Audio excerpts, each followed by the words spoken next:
Hi, in this video I'm going to be going through a tricky question, and this is an NMR one. It's from 2015 and it's paper 4 question 4. So if we have a look at this, it starts with a reaction between 2,4-dinitrophenylhydrazine and L. So the student purifies the orange precipitate and sends the sample for analysis using the protein NMR and carbon NMR spectroscopy. Describe a use for NMR spectroscopy in medicine. The best one to put down here is MRI, so magnetic resonance imaging, I think. Or you could have just had in diagnostics, so in diagnostic testing. So either of those. And then state the region of the electromagnetic spectrum used in proton NMR spectroscopy. I think this is the only time this has ever come up, but it uses radio waves. And then explain why CDCl3 is used as a solvent in proton NMR spectroscopy. So this is the solution that we dissolve our compounds in order to then do our analysis. It's not like TMS. This one doesn't provide a peak. So TMS is used as our standard. This is used as a solution to dissolve everything into a solvent, to dissolve everything into a solution.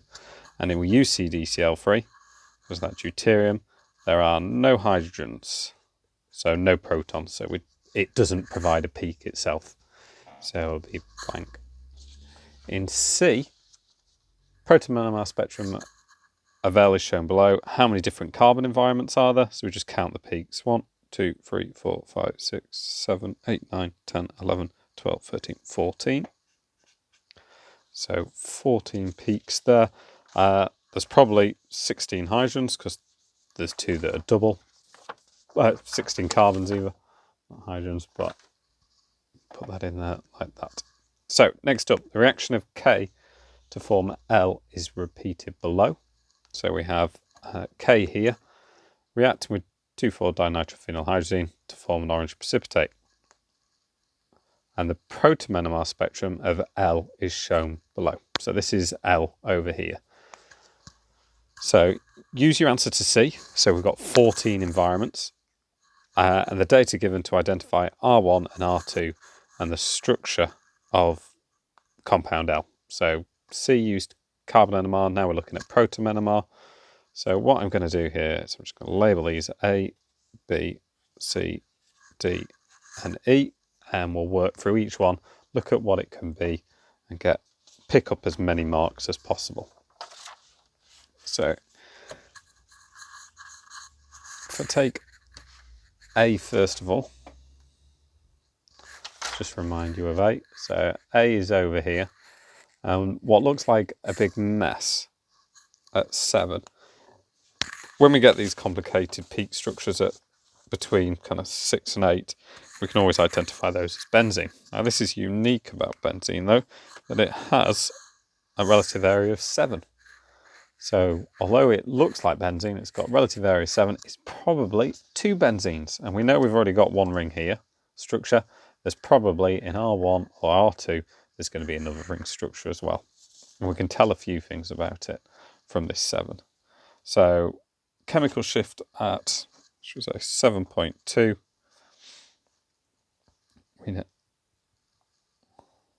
Can only be benzene. Obviously OH and NH could be there, but they would exist only as singlets.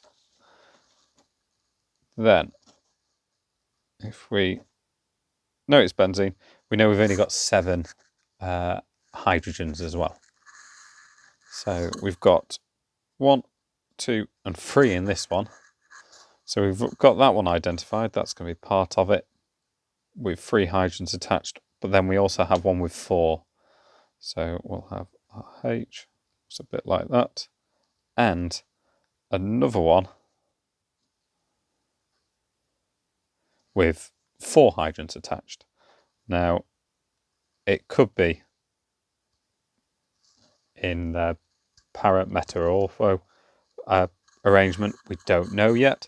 I'm guessing when we finally come to look at it, we'll have to use the number of carbon environments to identify what position it then is on either R1 or R2. Yeah, not a lot we can tell about the splitting from benzene. With it just being a mess like that, it does look like we've got two separate peak structures. So the two benzenes there. There is always a chance that there are 3 benzenes or 4 benzenes which just are completely bonded up. I think that's probably unlikely with the number of carbon environments we've got. So B occurs at 5.2. So if it's at 5.2, it could be CCH or it's an OH or NH. So we're not too sure at the moment. What we can tell though is that peak at 5.2 is a singlet. So no adjacent hydrogens. Now that fits for OH and NH. It's possible you could have a CCC with them, but we don't really have any CCCs in this structure unless they're in the R1, R2. Then singlet. Area is 1. So it's only got 1 hydrogen itself, which fits again for an OH or just an NH, a secondary amine. So I'm leaning to it more likely being those. There is a possibility it's CCC, but then we tend to see a bit more splitting with CCC. It'd be unlikely just have 1 hydrogen and then lots of other things bonded off the side of it.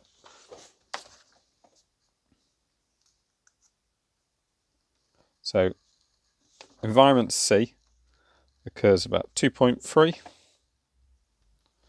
So this could be classic things to happen at C33 are ones next to carbonyls. It told us earlier that about 1.6 to 2.2 kind of actually could fit into that. There is a HC-C double N, and just because it doesn't fit straight in and be perfectly next to it, it doesn't mean it can't be. I think it's unlikely as if they gave you 1.6 to 2.2, I think it probably would fit in to that range. Although sometimes you might see the carbonyl peak occurring at like 1.9, 1.8, but I think this is unlikely, to be honest with you, and it wouldn't fit on our structure. We've got the, so we go there, it'd have to be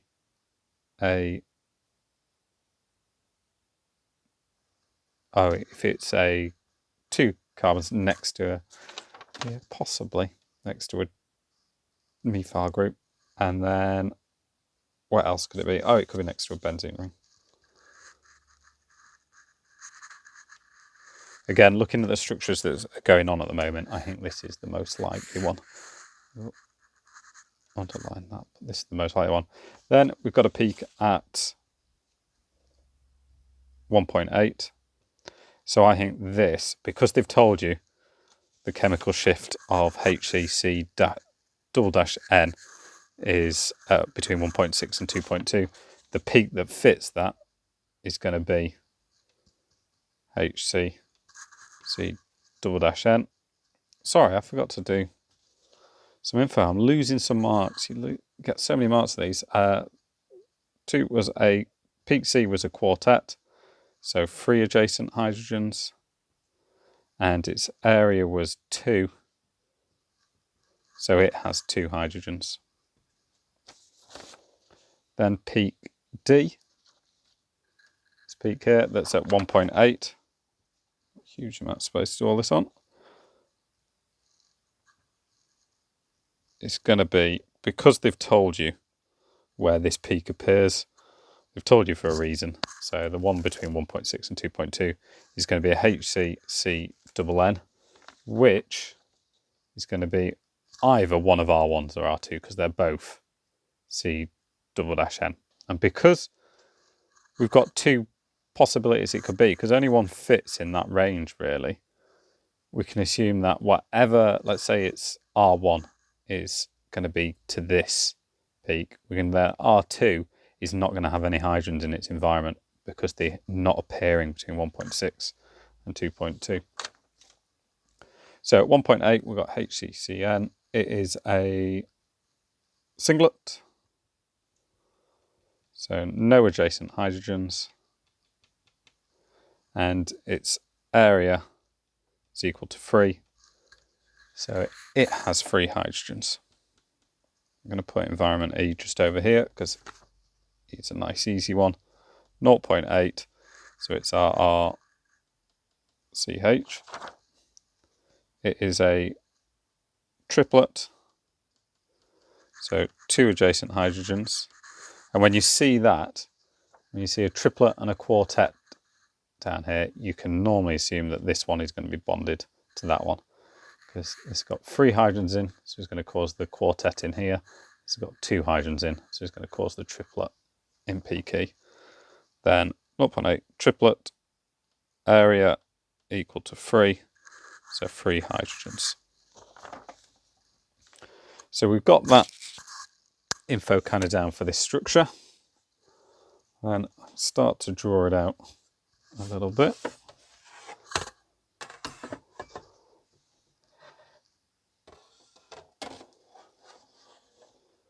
So the original structure had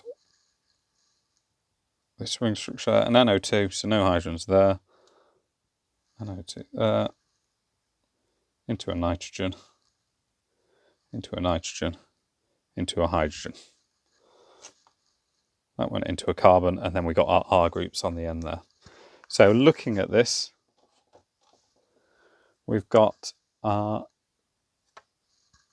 this benzene ring, which is going to be caused by one of these peaks at 7.2. We identified that there's going to be 2 benzenes, one with just 3 hydrogens on, which fits for that one. And then this peak here, NH, fits for the peak at 5.2. It's a singlet, no adjacent hydrogens, area equal to 1.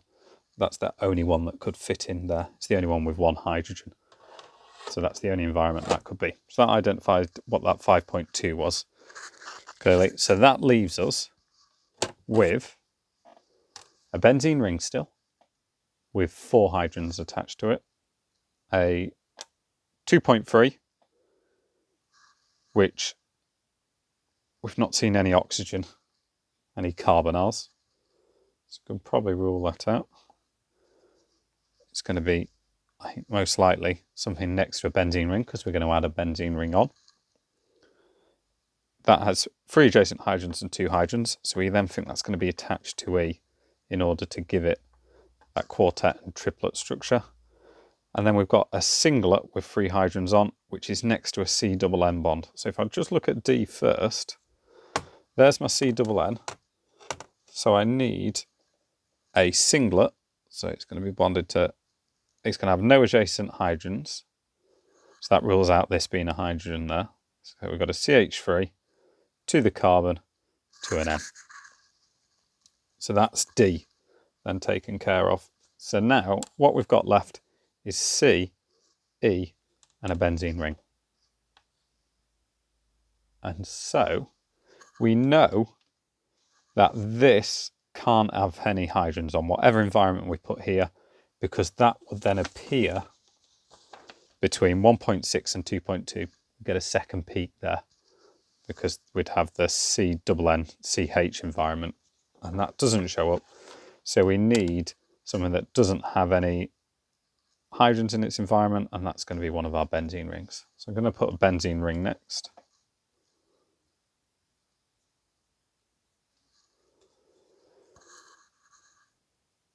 Then we know this benzene ring is only going to have 4 hydrogens on it, because A had a area equal to 7, and we've got 1, 2, 3, so we need 4, 5, 6, 7.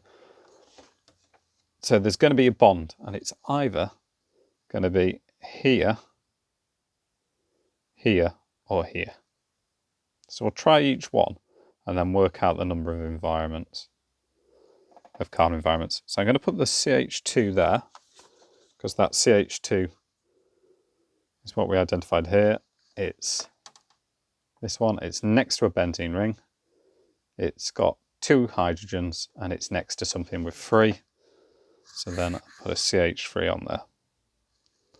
So that's my structure for now.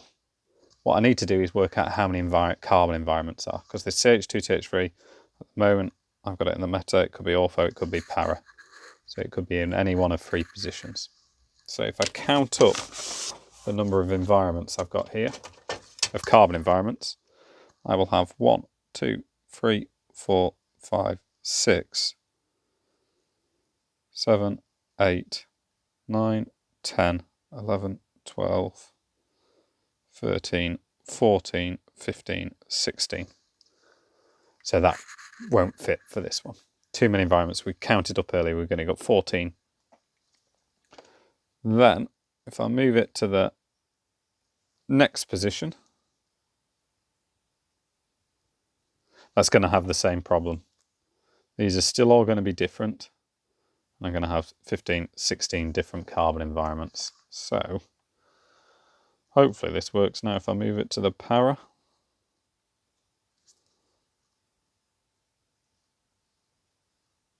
So that's the para position.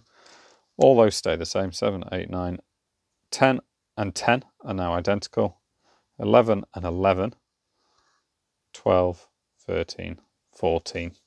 If that fits for that, if I go to the original question, oh sorry, part C, we had just 2 environments that were doubles, and that fits with this. So there's 2 environments on the benzene ring with 2 carbons in them, fits for those 2 peaks there. And then that is my final structure.